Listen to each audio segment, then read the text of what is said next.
आपने देश में क्रिमिनल बनते हुए कभी देखा है क्या? हाँ, हम आपको यही क्वेश्चन कर रहे हैं कि आपने क्रिमिनल बनते हुए देखा है क्या? नहीं, हम लोग कभी किसी को क्रिमिनल बनते हुए नहीं देखते हैं। तो देश में इतने क्रिमिनल आते कहाँ से हैं?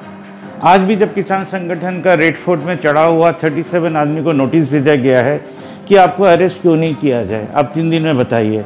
बॉर्डर में भी काफ़ी आदमी मर रहे हैं क्योंकि कोई ना कोई तो क्रिमिनल बन रहा है। ये क्रिमिनल बनते हैं हमारे घर से, एकदम आपके घर से, मेरे घर से, हर घर से क्रिमिनल बनते हैं। हर आदमी के, इंसान के अंदर ये क्रिमिनल छुपा हुआ रहता है।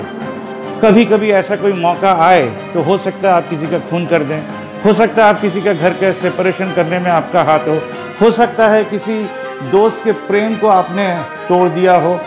ऐसे ही केसेस बढ़ते रहते हैं हमारे देश में। अगर कोई एजेंसी हमारे देश में हो ही ना जो इसको रोक सके। आज हम ऐसा एक इंसान का बात कर रहे हैं जिसका पैदाइश इंडिया में ही हुआ है। वो एक औरत हैं जिनका नाम है बाबली मुखर्जी।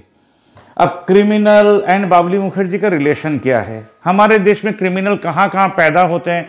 सबसे पहले तो शुरू होता है घर से, फिर होता है पाड़ा से, फिर होता है पुलिस स्टेशन से, फिर होता है जेल से, फिर होता है कोर्ट से, फिर होता है हमारे चारों तरफ जहाँ भी देख रहे हैं। बस में एक झगड़ा हो गया, क्रिमिनल बन गया। वो कभी ना कभी किसी से बदला ले लेता है।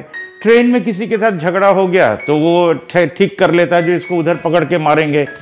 और शुरू होता है हमारे हिंदी फिल्म से, हमारे इंग्लिश फिल्म से, हमारे बांग्ला फिल्म से, हमारे तेलुगु फिल्म से, हमारे तमिल फिल्म से, हमारे ओडिया फिल्म से। इंडिया में जो भी दिखाया जाता है कहीं ना कहीं कोई किसी ना किसी को क्रिमिनल बनाता है, क्योंकि हम लोग ये ठीक कर लेते हैं कि हम इसका भूल पकड़ेंगे, हम इसके भूल को दिखाएंगे, हम इसका भूल का सीरियल बनाएंगे और हर केस के ऊपर एक नंबर पड़ जाता है।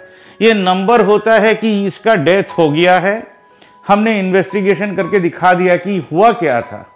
कभी आज तक 72 साल में ये केस कभी सामने आया ही नहीं कि हमने इसको क्रिमिनल बनने ही नहीं दिया।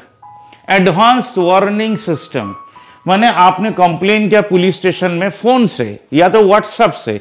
हम फ्यूचर ऑफ इंडिया का बात करें, जो इंडिया अभी तक इस तरीके से सोचने के लिए तैयार ही नहीं था, हम उस इंडिया का बात कर रहे हैं जो बाबली दी काम कर रही हैं। ये इंडिया वो इंडिया है जहां पर व्हाट्सएप करके कोई कंप्लेन कर सकता है।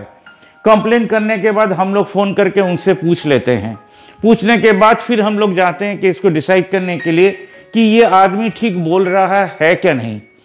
ये फोन आते आते कभी 7 साल लग जाते हैं, कभी 4 साल लग जाते हैं, कभी 2 साल लग जाते हैं। हम जो आज केस का बात कर रहे हैं, ये केस करीबन 5 से 7 साल के बाद आया। 15 लाख इन्होंने खर्चा कर दिया। कोर्ट ये घूम चुके हैं, पुलिस स्टेशन भी घूम चुके हैं। हमारे देश के MP, MLAs एंड काउंसिलर्स जो हैं, इनका भी रास्ता, इनका भी चौराहा, इनके भी गेट में इन्होंने नॉक कर लिया है। सबसे एंड में आप आए हैं बाबली दी के पास।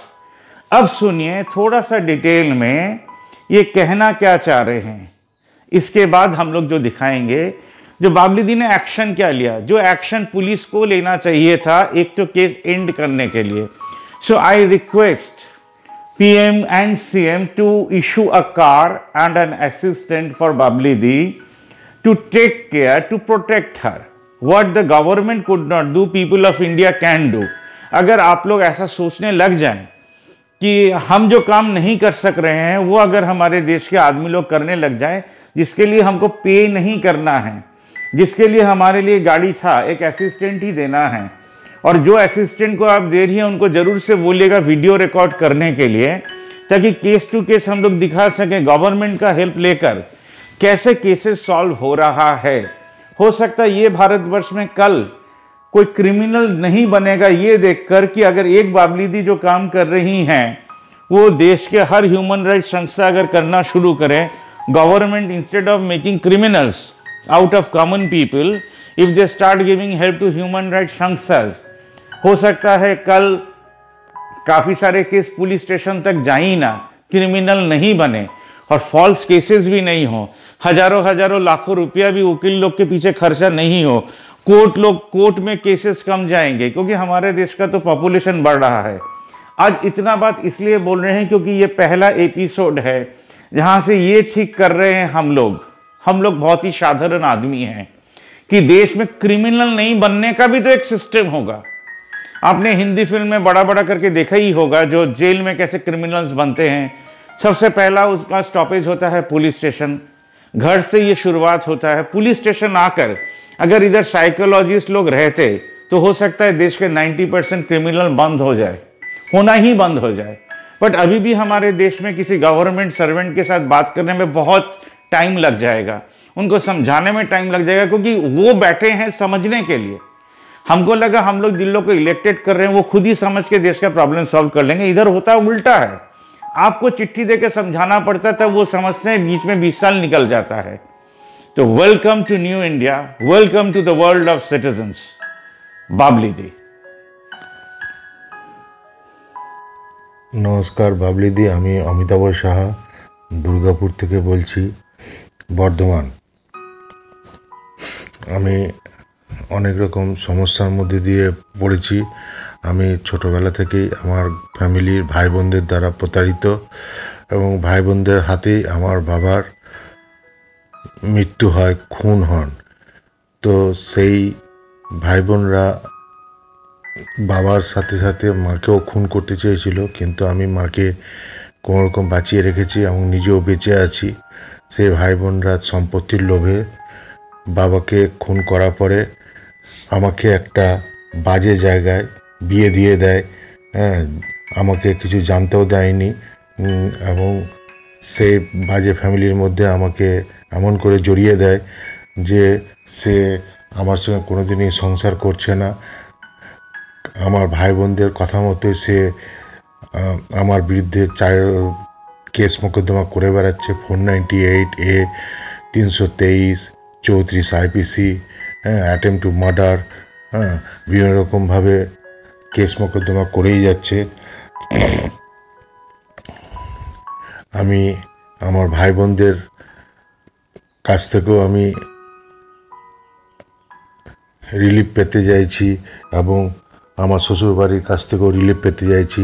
আমি চারিদিক থেকেই বিপদে পড়েছি বলে আপনার শরণাপন্ন হচ্ছি। বাবাকে এরকম তো মারা হয়, আপনার মেয়ে নিয়ে চলে গেছে। আচ্ছা, ছেলে মেয়ে হোক যেই কে হোক, হ্যাঁ, নিয়েছে চুরি করে নিয়ে ওরকম করে বাবাকে মারলো। মারা যাওয়ার পর এখন হ্যাঁ জায়গাটা পড়েই আছে। ওই ছোট ছেলে এখন ঘিরে নিয়ে প্রাচীর দিচ্ছে, ওয়াল ছোট্ট করে, যেন কেউ যেন না। এখন আপনাদের সমস্যাটা কি? এখনকার বর্তমান সমস্যাটা কেমন? মানে আপনি আমার কাছে কি আবেদন নিয়ে এসেছেন, আর হলো কি আপনার এখন বর্তমান সমস্যাটা কি? আমার বর্তমান সমস্যা, এই সমস্যার মধ্যেই আমার ভাই বোনরা এবং তাদের স্বামী স্ত্রীরা, তাদের ভাই বোনদের স্বামী স্ত্রীরা, ওরা একটা সবচেয়ে দুর্গাপুরের মধ্যে সবচেয়ে খারাপ ফ্যামিলিতে আমাকে ষড়যন্ত্র করে বিয়ে দিয়ে দেয়। আমাকে কিছু জানতে দেয়নি, এবং আমার শ্বশুর এবং শাশুড়ি এরা বিয়ের মাধ্যমে লোককে খুন করে দেয়, এবং তার যা কিছু আছে সব কিছু প্রপার্টি নিয়ে নেয়। এবং ওদের লক্ষ্যই হচ্ছে যে ঘরের এক ছেলেকে দিয়ে বিয়ে দেবে, নাহলে ঘরের সরকারি চাকরিওয়ালা ছেলেকে দিয়ে বিয়ে দেবে। আমি সেই জালের মধ্যে পড়ে গেছি, এবং সেই সরকারি চাকরির মধ্যে, এবং কি আমার বাচ্চা, যে আমার যে 4 বছরের লিলি সাহা, আমার যে বাচ্চা, আমি তার জন্ম আমার রেল হসপিটালেই করিয়েছি, কিন্তু সেই হসপিটালে তারা ওকে জন্ম দিতে চায়নি। আমার বাচ্চাকেও তারা শ্বশুরবাড়ির লোকরা মেরে ফেলতে চেয়েছিল, কিন্তু আমি তাকে লোভ দেখাই যে তোমার রেল হসপিটালে বাচ্চা ডেলিভারি হলে তোমার সরকারি খাতায় সার্ভিস বুকে নাম উঠে যাবে, বাচ্চার নাম উঠে যাবে, তুমি আমার মৃত্যুর পরে সব কিছুর মালিক হয়ে যাবে, তুমি চাকরি পেয়ে যাবে। এইসব লোভ লালসা দিয়ে আমি কোনোরকম মেয়েকে বাঁচাই। কেন কি তাদের একটাই ডাউট ছিল, ওই বাচ্চা নাকি যদি অন্য কোনো বাইরের পুরুষের রক্ত বেরিয়ে যায় ডিএনএ টেস্টে, তাহলে ওরা সবাই জেলের ভাত খাবে। এই হিসাবে আমার শাশুড়ি শ্বশুর শালারা বউকে মারধর করে, আমার বউকে সেক্সুয়ালিও মারধর করে, অত্যাচার করে। হ্যাঁ, করার পরে তাকে দিয়ে সবসময় এটা করায় যে তোর যখন রাস্তা হচ্ছে উকিলের আছে। তার বাড়ির লোক কেন এটা করে? ওদের কালচার হচ্ছে, তাদের কালচার এরকম। তার মায়ের চিন্তাধারা হচ্ছে যদি তার বাবা মারা যায় এবং সব ভাই বোনরা যদি আলাদা হয়ে যায় বা কেউ যদি একসঙ্গে না থাকে, যদি তার মেয়ে যদি তার বাবার সঙ্গে কিংবা ভাইয়ের সঙ্গে সেক্সুয়ালি যদি ওখানে একটা অ্যাফেয়ার্স তৈরি করে ঘরের মধ্যে থাকে, তাহলে কি হবে, এটাই হাজব্যান্ড ওয়াইফের পেয়ার হয়ে গিয়ে এখানে একটা মানে বন্ড তৈরি হয়ে যাবে। এই বন্ডিং একটা স্ট্রং বন্ড তৈরি করার জন্য কি করে না, এরকম সেক্সুয়াল কালচার এরকম তৈরি করেছে। ভিডিও সবসময় মোবাইলের মধ্যে ওনারা দেখেন, ওদের মধ্যে এবং বাবা মেয়ের মধ্যেও এসব রিলেশন আছে। আমি নিজে অবাক হয়ে যাই। এমনকি ওনার জায়াবাবুও যে আছেন, উনি জায়াবাবুর সঙ্গেও সেক্সুয়াল রিলেশন আমাকে অনেকবার বলেছে। আমার ওয়াইফের সামনে 3 লেয়ার সিকিউরিটি দেওয়া আছে, 3 টায়ার সিকিউরিটি দেওয়া আছে। আমার ওয়াইফকে আমার সামনে কোনো সময় আসতে দেওয়া হবে না। এবং কি আমার দৃঢ় প্রতিজ্ঞ, আপনারাও যদি যান, সে জানে তাৎক্ষণিক একটা যদি কাটিয়ে দেওয়া যায়, যতই প্রভাবশালী লোক হোক, যদি বলে দেওয়া যায় যে আমার মেয়ে এখন এখানে নেই, আউট অফ স্টেশন, তাহলে আপনারা ভাববেন যে আবার একটা মানুষ কতক্ষণ পর্যন্ত সময় দিতে পারে।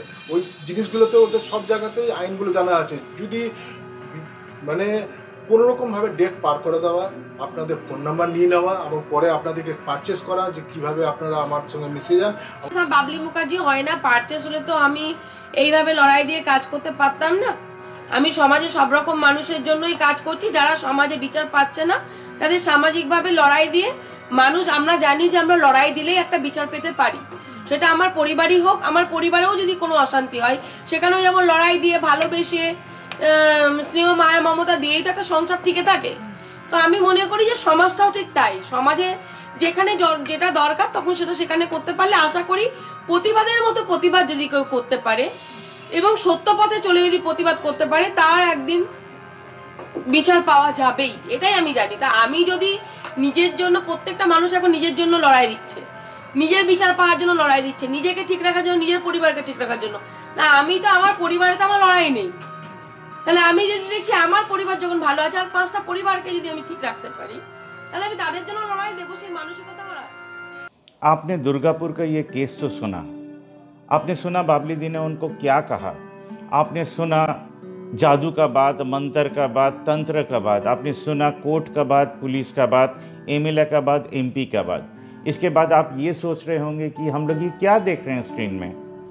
पारा एकता मंच, पारा यूनिटी सेंटर, पारा एकता मंच। जी हाँ, अगर आप चाहते हैं देश में क्रिमिनल नहीं बने तो पारा में एकता मंच खोलना पड़ेगा। महीने में एक दिन पुराना खबर का कागज़, खाता बुक या ₹30 एक चंदा बनाकर एक जगह जमा करना पड़ेगा। यही खोलने के लिए हम लोग आपको आह्वान कर रहे हैं। एक 7 जन का कमेटी बनाइए, कमेटी बनाकर हम लोग को कांटेक्ट कीजिए ताकि पाड़ा के हर लोग एक साथ जुड़ जाएं। अगर कोई प्रॉब्लम में है तो उसका वीडियो रिकॉर्डिंग करके भेजिएगा, या कोई अच्छा गाना गाता हो, कोई अच्छा वक्तव्य रखता हो, कोई और भी कुछ सॉल्यूशन देना चाहता हो ताकि देश में क्रिमिनल ना बने, तो उसका भी वीडियो रिकॉर्डिंग करके भेजिएगा। हम लोग बोल रहे हैं 20% डेवलपमेंट फ़ी जो आपको भेजना है बाबली दी को जब ये अकाउंट खुल जाएगा। 20% आप लोगों को वेतन लेना है जो आप लोग उधर वो टीम चलाइएगा, और 60% पैसा आपको उधर ही खर्चा करना है कोई समस्या का समाधान कर कर। हमारे देश में क्रिमिनल बनते हैं सिर्फ कुछ पैसा के लिए। अगर लोग बाग एक दूसरे के पास में खड़े हो जाएं, हेल्प करना शुरू करें, तो ये पाड़ा एकता मंच बन सकता है, बाबली दी हेल्प सेंटर खुल सकता है। इसलिए इस एपिसोड के माध्यम से हर एपिसोड में आपसे हम लोग यही बोलेंगे कि आप लोग पाड़ा एकता मंच खोलकर इस देश के पास खड़े होइए ताकि क्रिमिनली ना बने हमारे देश में। जुड़ने के लिए अभी से आप लोग सबको धन्यवाद।